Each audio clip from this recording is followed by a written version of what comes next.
Bajo sospecha. Un podcast para preguntarnos por los sentidos comunes, para cuestionar nuestros prejuicios, suposiciones y conjeturas, para indagar en los sentimientos de desconfianza y de recelo.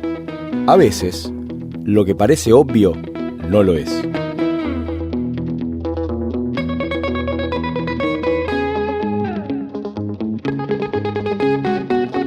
Un podcast para intentar transformar la sospecha moral en una controversia conceptual, en una contraposición de ideas, en una polémica dotada de argumentos. Un podcast para contribuir al debate público informado. Una producción del Grupo de Trabajo Interdisciplinario Derechos Sociales y Políticas Públicas de la Universidad de Buenos Aires, con el apoyo de la carrera de Sociología de la Universidad de Buenos Aires.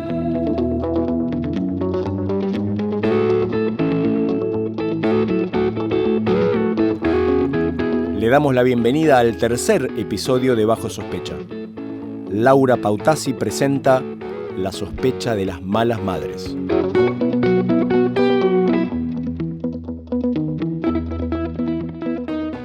En los anteriores episodios conversamos sobre las sospechas que giran alrededor de las personas que reciben planes sociales, acusándolos de vagancia y mirando con desconfianza a quienes gestionan políticas sociales.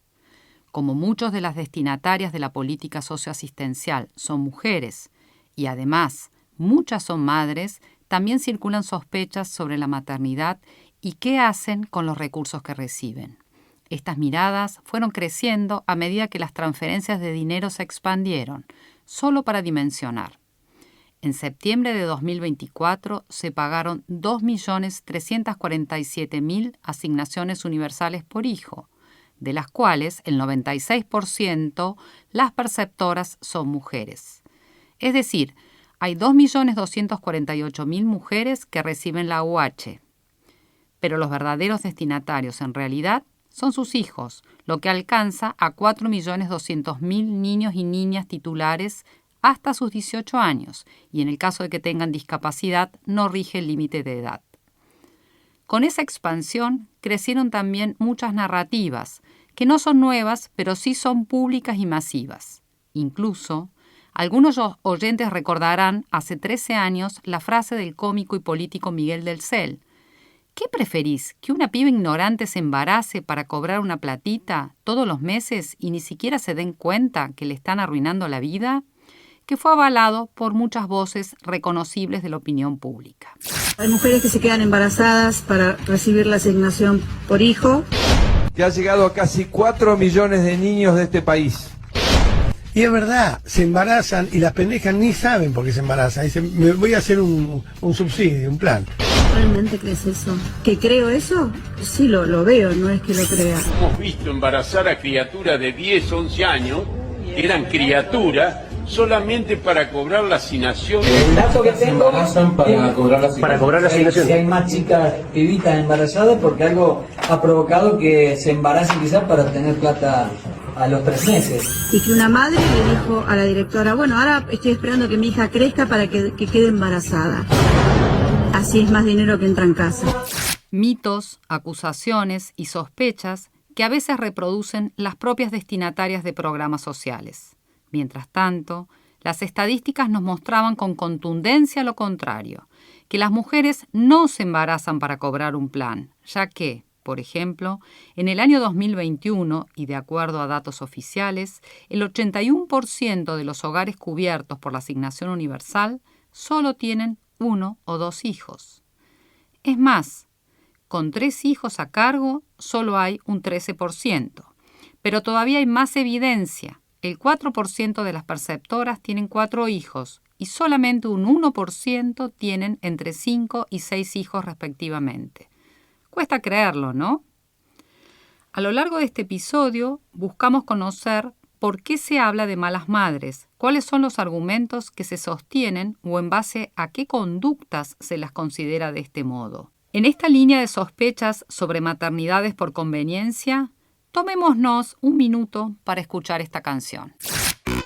Ella la mamá luchona, se va para el baile y vuelve borrachona. Mamá luchona, y a las bendiciones se la cuida la nona. Se compra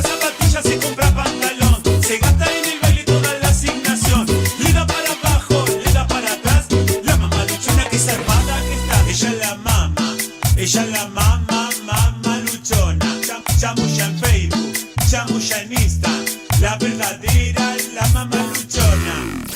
Sí, son ellas, las madres luchonas, que se compran zapatillas, se compran pantalón, se gastan en el baile toda la asignación.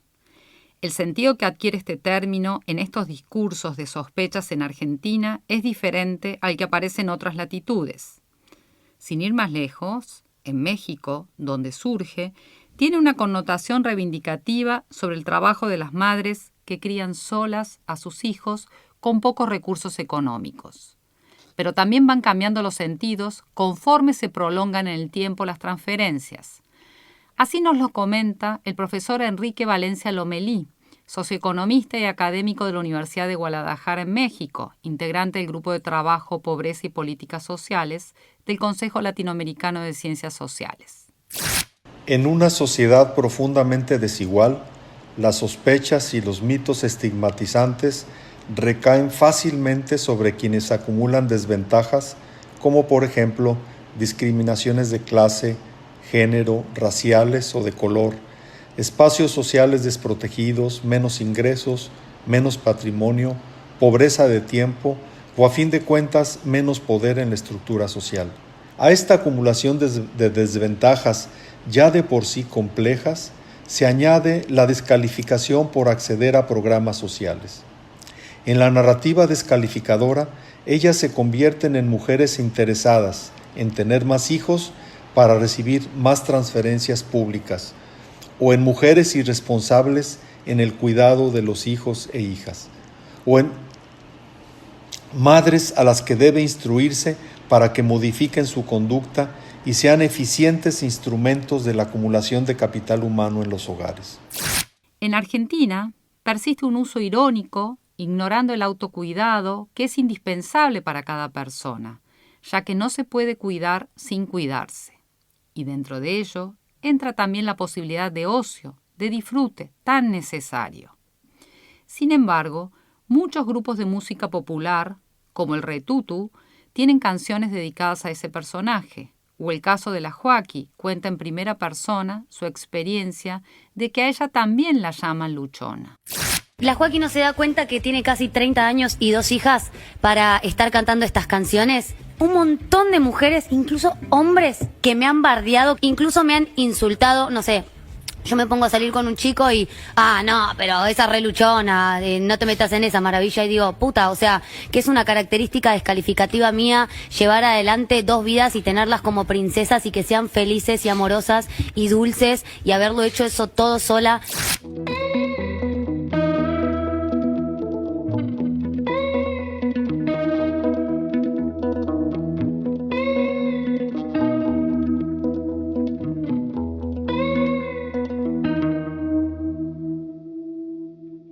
Las mujeres, en su rol de madre, hace mucho que son las destinatarias principales de la política socioasistencial.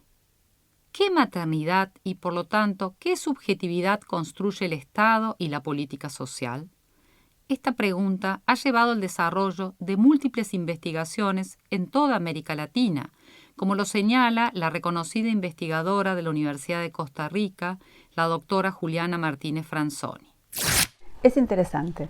En el estereotipo de la mamá luchona siempre hay una madre, hay una abuela, pero ¿se han preguntado a dónde está el padre? El padre no está ausente de la crianza, tal vez también ausente del hogar. Si de lecciones de moral se tratara, aunque la madre se comprara las zapatillas, sigue estando a años luz del padre. Y aquí viene la pregunta clave.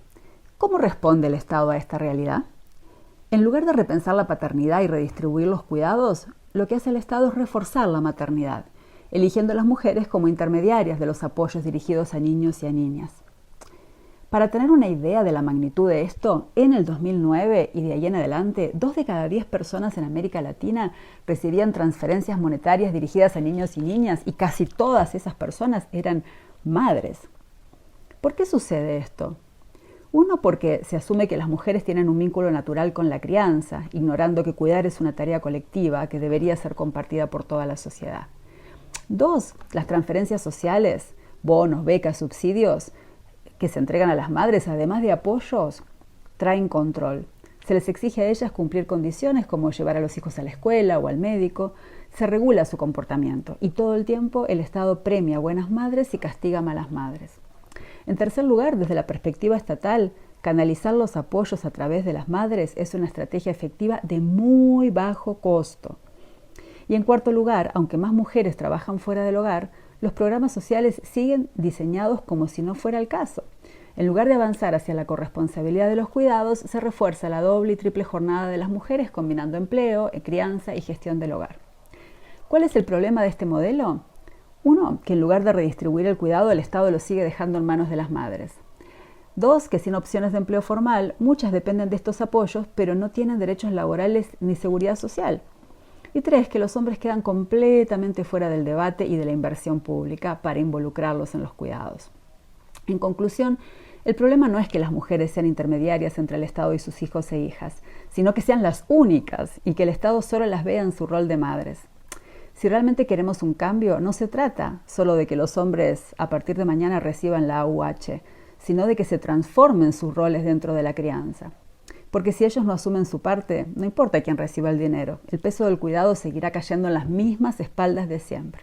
Y lo único que faltaba, que ellas sigan cuidando y ellos reciban las transferencias. Si nos situamos hacia finales del siglo XX, en el caso argentino, se produce un punto de inflexión a partir de la incorporación de las mujeres a planes y programas sociales focalizados en los sectores populares y centrados en el crecimiento de la pobreza y la desigualdad en América Latina. Al inicio, los programas plantearon mecanismos de contraprestación, es decir, a cambio de recibir una transferencia monetaria, se les exigía a sus destinatarios una tarea. En el caso de las mujeres, generalmente esa tarea era en ámbitos de inserción que refieren directamente a lo que se considera como tareas femeninas, vinculadas con el trabajo de cuidado y que se denominan como redundantemente reproductivas. Este concepto, fuera del trabajo de las amas de casa, refiere a esas actividades que se realizan, por ejemplo, en los comedores comunitarios, guarderías, limpieza, que solo se espera que lo realicen las mujeres, como si tuvieran capacidades especiales para hacerlo. Lejos de eso, no hay ninguna de estas tareas que no puedan ser realizadas por varones, solo que se asume social y políticamente que deben ser hechas por mujeres. Así, las contraprestaciones de los planes y de los programas supusieron al mismo tiempo la incorporación en el ámbito público comunitario de mujeres que hasta entonces desarrollaban sus actividades principalmente en el ámbito privado. Por ejemplo, el Plan Vida de 1994 en la provincia de Buenos Aires, impulsado por mujeres voluntarias, manzaneras y comadres, que abordaba necesidades nutricionales materno-infantiles y buscaba fortalecer redes comunitarias. Las comadres, además, recibían capacitaciones en temas de maternidad y cuidados, desempeñando tareas asociadas al estereotipo de mujer, madre, cuidadora.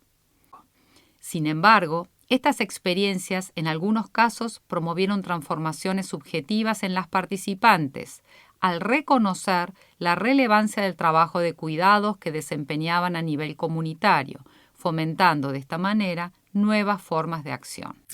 Trabajador vecinal o manzanera, como se le decía antes, brinda su tiempo, brinda su solidaridad, hasta a veces hemos brindado lo nuestro por ayudar a quien realmente lo necesita.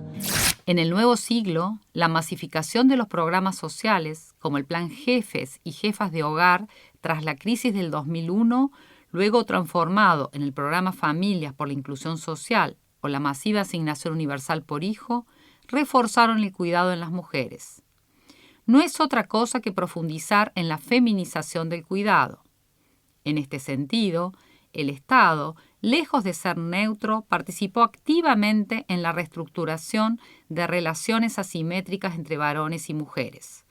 Esto tiene consecuencias materiales, dado que se satisfacen necesidades esenciales para la reproducción de la sociedad, entre las que se encuentra el cuidado infantil.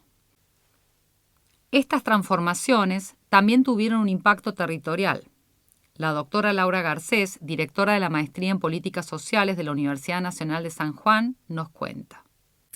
Cuando hacemos estudios, entrevistas, encuestas, análisis de registros, estudios que se han hecho en todo el país, en el caso de Argentina y particularmente en nuestro caso en la provincia de San Juan, y vamos y conocemos a esas mamás con nombre y apellido y nos cuentan sus historias, cambia la percepción que podamos tener porque nos encontramos con que esas mamás relatan su vida y nos cuentan, yo siempre los he llevado, no me hace falta la asignación para llevar a mi hija a un control de salud, mi hija siempre ha ido a la escuela normalmente, la asignación es una ayuda, pero eso no ha modificado nuestra preocupación por la salud y la educación de nuestros hijos.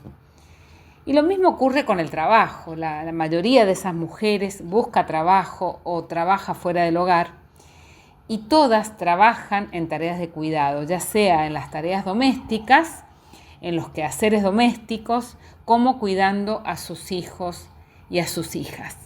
Como es frecuente, cuando nos detenemos en los efectos de las políticas públicas, hay muchas ambivalencias. Por un lado, las mujeres ganan autonomía a partir de manejar dinero. Por otro, los diseños y modalidades de gestión de estos programas refuerzan el rol tradicional de género asignado a las mujeres. Son las encargadas de efectuar los trámites correspondientes vinculados con el control de salud y educación de sus hijos. Así nos lo relata la investigadora feminista boliviana Flavia Marco Navarro. Efectivamente, en América Latina, las políticas sociales han tenido efectos ambivalentes. En particular, los programas de transferencias condicionadas, ¿no? Que sabemos que han estado dirigidos a las mujeres madres y han significado, por un lado, más acceso a plata, más acceso a recursos económicos, a los que muchas veces no tenían estas mujeres, pero también han significado una carga de trabajo que se añadía a la ya abultada carga de trabajo remunerado y no remunerado de las mujeres. Y esto tiene que ver con la finalidad de estas políticas. La finalidad no era mejorar el ejercicio de los derechos de las mujeres. La finalidad era mejorar la situación de la niñez y la adolescencia, de la infancia, las niñeces y las adolescencias, y para esto los estados consideraron que las mejores administradoras de estos recursos eran las madres, y que además esto se condecía con su rol supuestamente natural de cuidadoras en tanto madres. Pero en los hechos se estaba y se está disciplinando a las mujeres. Se les estaba por un lado se creía que eran buenas administradoras y buenas cuidadoras, pero por otro lado el Estado le quería enseñar cómo ser madre, cómo ser una buena madre. Y por eso les ponía las condicionalidades. Y esto lo hemos visto no solo en Bolivia, en general en América Latina. Pero entonces, volvamos a nuestra pregunta. ¿Qué hacen estas mujeres destinatarias de programas sociales, muchas veces asociadas como mamás luchonas o irresponsables? ¿Qué hacen en lo cotidiano? Vamos a detenernos en cómo es la vida de estas mujeres. La investigación empírica en América Latina en todos estos años iluminó muchos de estos aspectos de los que no se ocupan las canciones o los memes y que habla de un desencuentro profundo entre los imaginarios tan arraigados y la vida de las mujeres.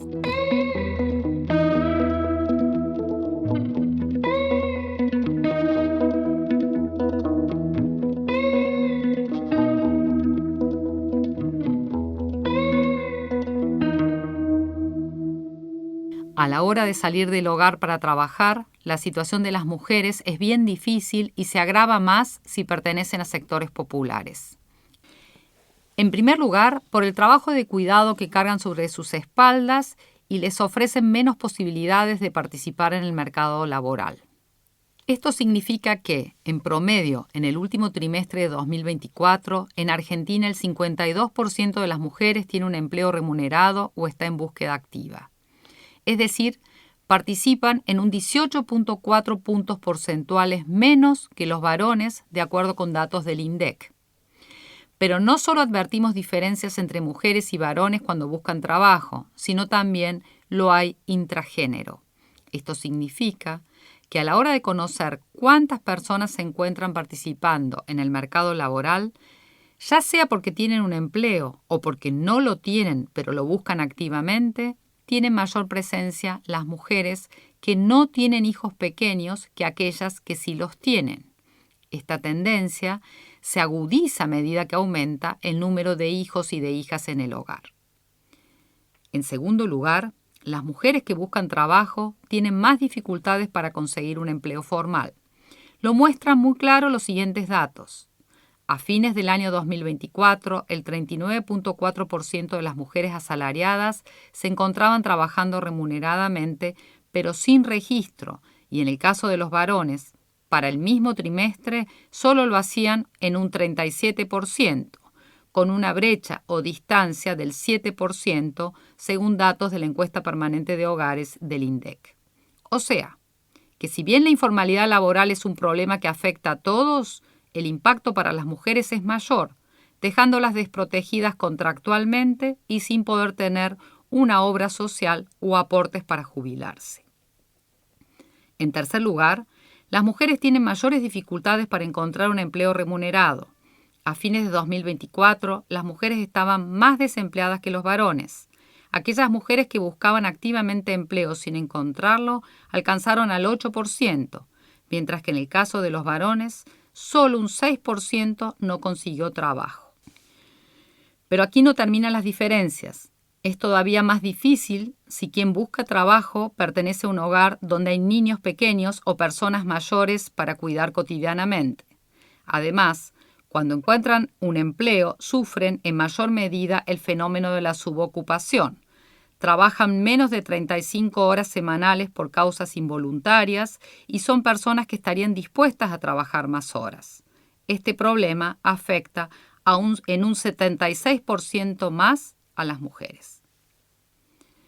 Como si fuera poco, desde siempre las mujeres ganan menos que los varones. A fines del año 2022, los datos nos muestran que la brecha de género en los ingresos de los asalariados informales fue del 34%, lo que quiere decir que las mujeres que realizan trabajos desprotegidos debieron trabajar 10 días y 9 horas más que sus pares varones para alcanzar los mismos niveles de ingresos. Así lo sintetiza la destacada investigadora de CONICET y de Flaxo, Rosalía Cortés, quien nos permite profundizar en estas diferencias. Las mujeres de sectores populares han tenido en las últimas décadas una baja participación en el mercado de trabajo. La proporción de las que trabajan ha ido cayendo, mientras que más que la desocupación, lo que creció fue la inactividad. La razón es que con baja educación y capacitación es un grupo humano que aparece como invisible para la demanda laboral. Los empleos a los que acceden se reducen a diferentes formas de trabajo en los hogares, cuidado de niños y adultos y unos pocos emprendimientos, mayormente en su propio hogar. Solo una muy baja proporción accede al empleo estatal. Las que tienen hijos enfrentan la carencia de centros de cuidado para los más chicos o incluso de escuelas en las proximidades. Esto pesa sobre su posibilidad de concurrir a su lugar de trabajo en forma regular y se convierte en un factor que aumenta la inactividad.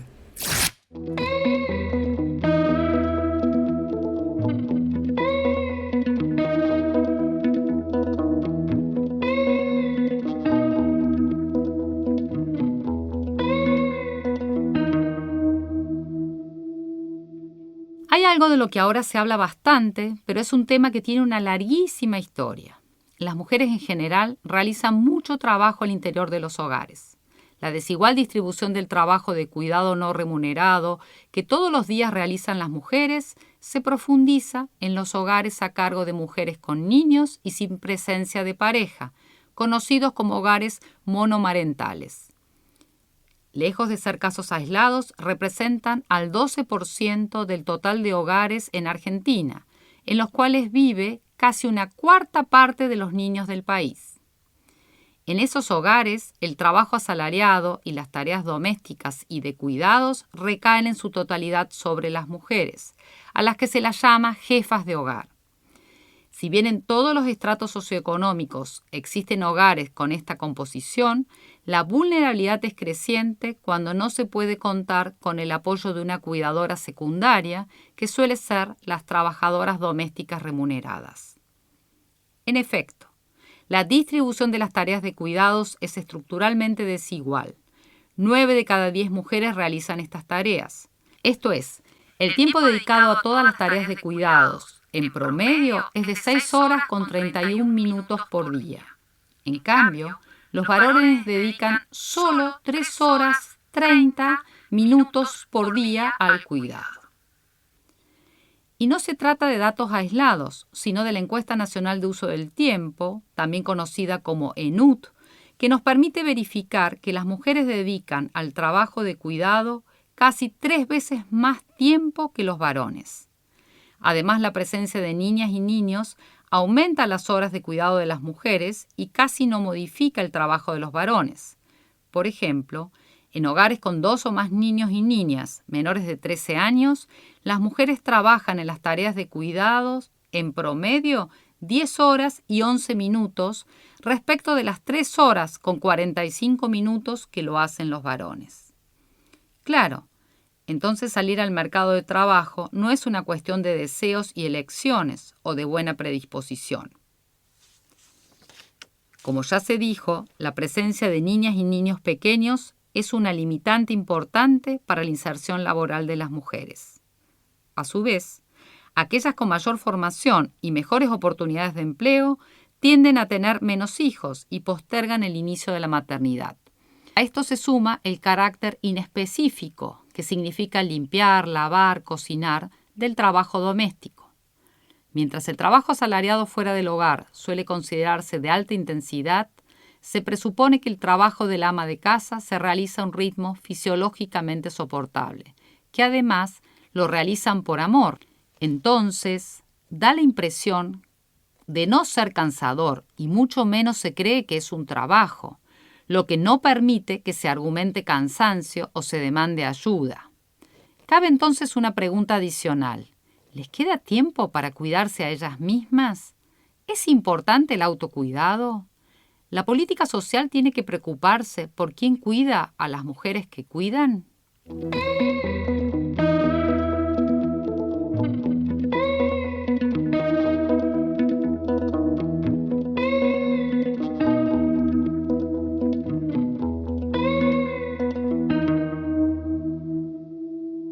Las complejidades siguen y no se detienen solo en las mujeres más pobres. Datos de UNICEF para el año 2024 nos dicen que el 56% de las madres no recibe la cuota alimentaria en aquellos hogares donde el padre de al menos un niño, niña o adolescente no convive en el hogar. Es decir, se trata de más de la mitad de las parejas separadas. Entonces, las mujeres, además de cuidarlos, tienen que salir a trabajar remuneradamente para dar de comer a sus hijos e hijas. Además de los datos estadísticos, un número elevado de mujeres jefas de hogares monomarentales reclama judicialmente alimentos, ya que los padres incumplen con la cuota establecida en los procesos de separación o divorcio. También allí se verifica cómo las mujeres asumen mayoritariamente y en muchos casos exclusivamente las tareas de crianza y cuidados de niños, niñas y adolescentes. En la provincia de Buenos Aires, y de acuerdo con un informe del año 2022 realizado por el Ministerio de Mujeres, Políticas de Género y Diversidad Sexual, que entrevistó aproximadamente 6.450 mujeres, muestra que el 68% de los varones no convivientes no cumple con sus responsabilidades, de los cuales hay un 15% que lo hace de manera irregular. Con frecuencia, el argumento que esgrimen los padres varones para justificar su accionar es que las madres son malas administradoras o cuidan mal, desacreditando a ellas y los cuidados que realizan. También, ante el deterioro de los ingresos monetarios, la necesidad de afrontar los gastos durante años de suba de precios, las mujeres recurren al endeudamiento como una estrategia cotidiana para poder pagar bienes básicos, comprar alimentos, remedios o saldar viejas deudas. Nada de esto es gratuito, sino que tiene un fuerte impacto en la subjetividad de las mujeres. Así nos lo explica Hayele Burijovic, especialista en salud mental, vicedecana de la Facultad de Ciencias Sociales de la Universidad Nacional de Córdoba. Cuidar no es nada fácil. Diversas investigaciones han demostrado que las madres son más propensas que los padres a tener problemas de salud mental durante los primeros años de vida de sus hijos, y que estar en pareja y tener hijos muchas veces perjudica y es un factor destructor de la salud mental de las mujeres. Sin embargo, es un factor protector de la salud mental de los varones. Todo un dato, ¿no? Y si a ello sumamos los cuidados no remunerados de personas mayores, enfermas o con discapacidad, encontramos que quienes proveen esos cuidados reportan los niveles más bajos de bienestar que cualquier otro grupo.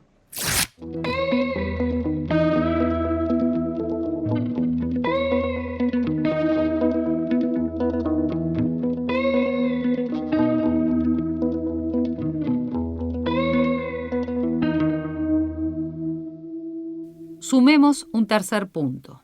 Las políticas socioasistenciales en Argentina exigieron contraprestar, es decir, hacer tareas comunitarias o capacitarse o participar en alguna tarea que el Estado organiza.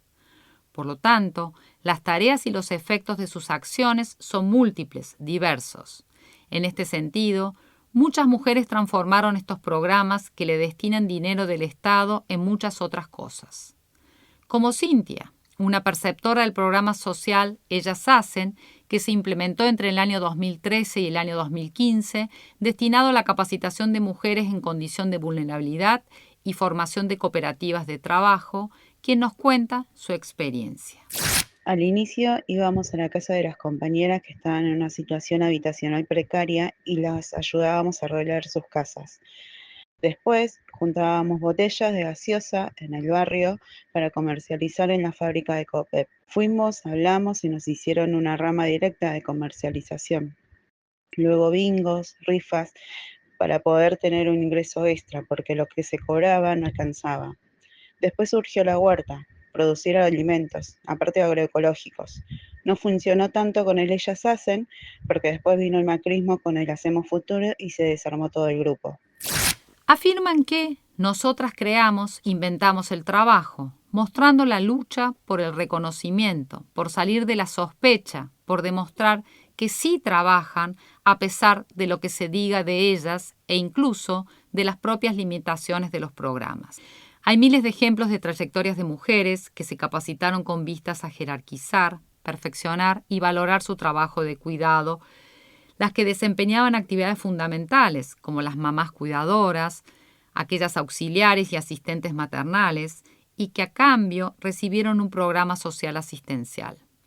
Además, en las organizaciones de la sociedad civil también se encuentran las mujeres que efectúan este trabajo de manera voluntaria y aquellas que reciben algún ingreso por concepto de viático o colaboración que no supera, claro está, el umbral establecido por los programas que transfieren ingresos. Así lo expresa Karina, que para ella significó la salida de las tareas de cuidado y la posibilidad de un ingreso monetario. Anoté un plan, algo limpio. Entendé que no tuviste que vender nada ni dar nada a cambio, simplemente cumplir los requisitos de trabajar decentemente.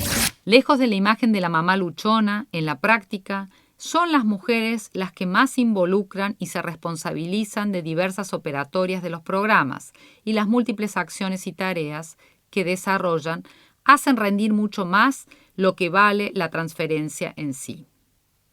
Así, muchas de las planeras también realizan trabajos de cuidados comunitarios, que es esencial para cuidar en aquellos sectores en condiciones de vulnerabilidad y que se solucionan aquello que ni el Estado ni el mercado hacen. Tampoco lo hacen los varones, y sin embargo a la sociedad no le parece un escándalo que no se ocupen del cuidado. Y nuevamente los datos nos permiten tener claridad al respecto. A fines del año 2021, el 63% de las personas inscriptas en el programa Potenciar Trabajo eran mujeres, que anteriormente formaron parte del programa Hacemos Futuro y antes del Ellas Hacen.